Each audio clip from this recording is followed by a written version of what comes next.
What up? It's lilD. I was known as a mouth of the South, but I'm in the Midwest, so that wouldn't make no sense. I'm 26. I'm from Shreveport, Louisiana. Started doing radio when I was 19 in 2005. I'm getting old.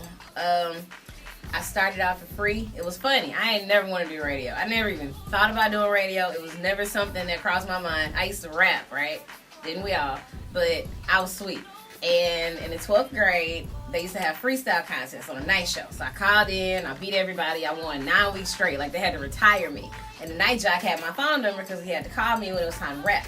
Well, one day, I got to college and he was like, hey, you want to be on my show?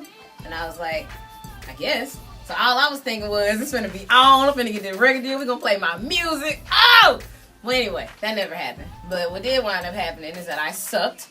And after about 8 months, I didn't suck anymore. And they finally gave me a little show on the weekends. And then from there, I got the late night slot, 10 to 2. Worked really hard. I was there 3 years, getting to know people, sending out air checks, just working.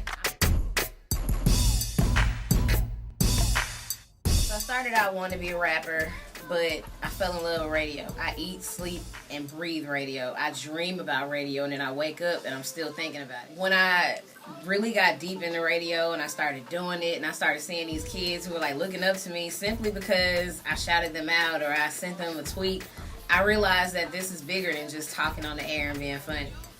So I really want to be a champion for those kids who ate lunch by themselves or, you know, they got problems at home. I want them to be able to look at lilD and say, she's one of us. If she did it, I know I can do it. She's still wearing Chuck Taylor. She don't wear makeup every day. If she can do it, and she's one of us, I have a shot.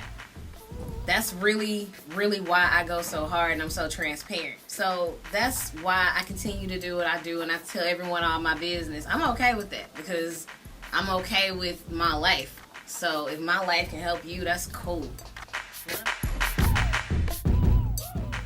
So when I was 8, a woman knocked on the door, I answered the door, and she was like, hey, and I was like, hey, mama, some woman at the door. And that's when they sat me down and I found out my parents weren't my parents.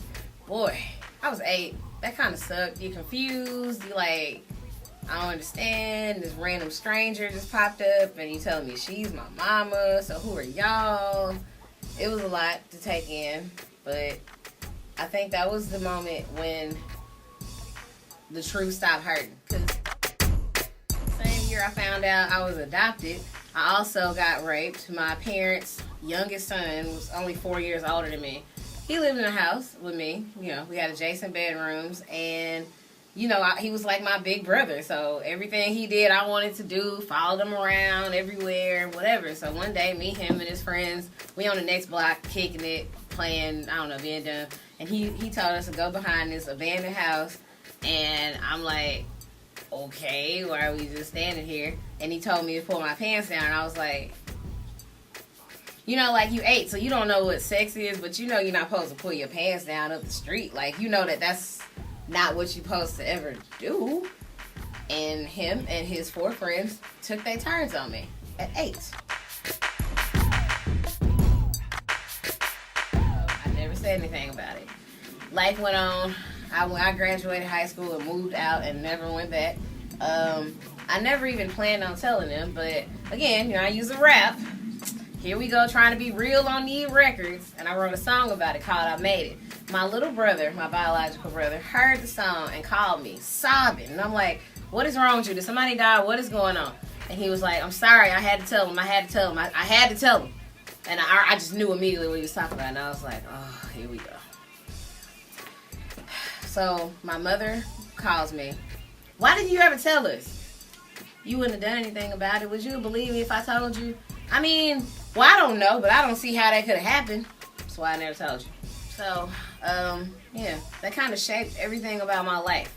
When your first sexual encounter is one that you're forced to have, and he's taking away your pride and your dignity and your respect, you don't feel like you nothing. On top of, you know, finding out your mama didn't want you.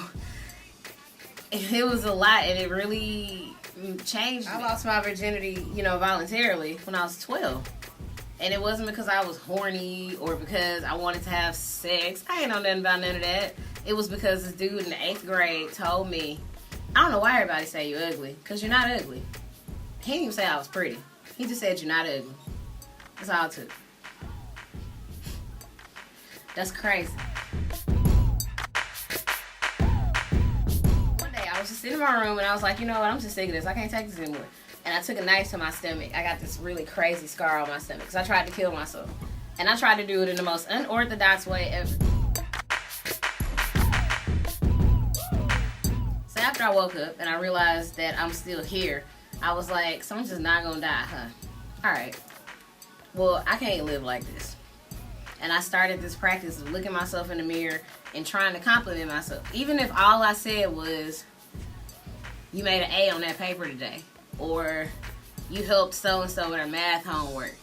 Like, because I couldn't look at myself and find anything pretty. So I would just say stuff like that. Eventually, that turned into, you're not really that black. Your eyebrows not really that thick. There's nothing wrong with your cheekbones. And that turned into, you look kind of cute today. And that turned into, early in the morning, washing my face. You're pretty. Huh.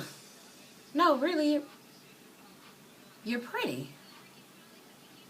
And now, I look in the mirror and it still kind of surprises me sometimes that I can wake up in the morning with boogers in my eyes and, you know, crusty lips. But I look at myself and I'm like, you are really pretty. Wow. When I got hired here, my old landlord was evicting me the day I got the job here. And I wasn't on unemployment. I didn't have a job. So what I'm gonna do? So I had a month to move out, and I had got a couple checks from here. I took my second paycheck from Radio 1 Cleveland and spent it on getting the storage for all my stuff, and I moved into a hotel. I can remember one time I had a loaf of bread and peanut butter and jelly, and all I had to eat the whole day was 3 peanut butter and jelly sandwiches and some tap water.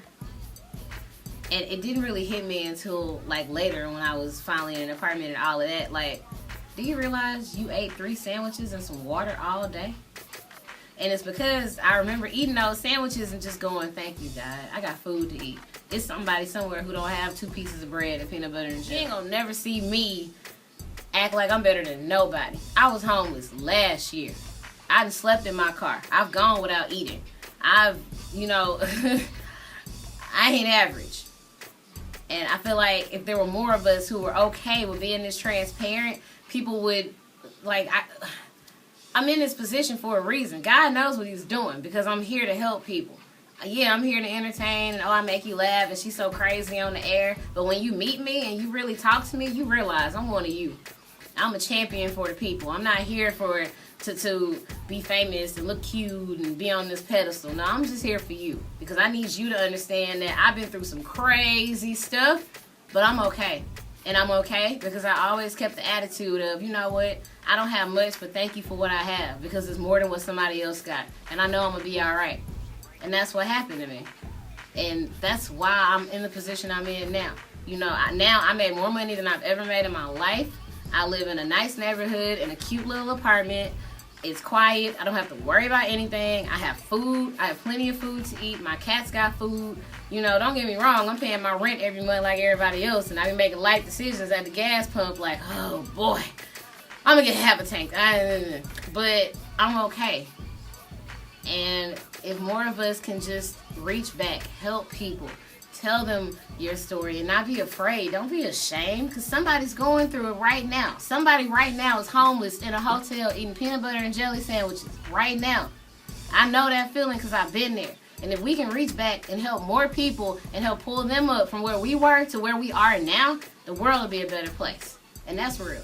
So if you want to get in touch with me, there are plenty of ways to do that. Facebook.com/lilDOnAir. Facebook, the word I heard. Twitter, @lilDOnAir, @ the word I heard. Instagram, lilDOnAir. Also, the word I TheWordEyeHeard.com. I'm always on there. Shout out to FreshEnomics. They always spotlighting positive people in the community who you might have never heard of before the interview, but afterwards you be like, wow. So shout out to them. It's always good to be fresh, not just for clothes, it's a way of life. And before I go, shout out to my mama, 3 years clean, and shout out to Popeye. I want y'all to know something. I'm from Shreveport, Louisiana. It's 5 hours north of New Orleans. No, I was not affected by Hurricane Katrina, and I do not know Annie the Chicken Lady, but I do like Popeyes. She is not from Louisiana. We don't mess with her. We don't believe in her. We don't respect her. We don't support her. They need to take her off the air. We don't believe in you. My Louisiana tenants. Don't nobody in Louisiana talk like that. You need to chill.